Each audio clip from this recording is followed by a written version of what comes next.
പേർക്കായി സേവ ചെയ്തതാ നാഥനെന്നെ മാനിക്കുവാനാ നാഥൻ പേർക്കായി സേവ ചെയ്തതാ നാഥനെന്നെ മാനിക്കുവാനാ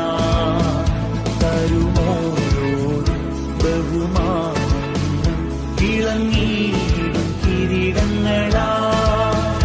തരുമോരോരും ബഹുമാനം ഇളങ്ങിയിടും കിരീടങ്ങളാ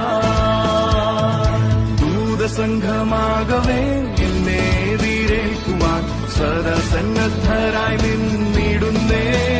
ശുഭ്രവസ്ത്രധാരിയായി എന്റെ പ്രിയന്റെ മുൻപിൽ ഹല്ലേലൂയ പാടിടും ഞാൻ ശുഭ്രവസ്ത്രധാരിയായി എന്റെ പ്രിയന്റെ മുൻപിൽ ഹല്ലേലൂയ പാടി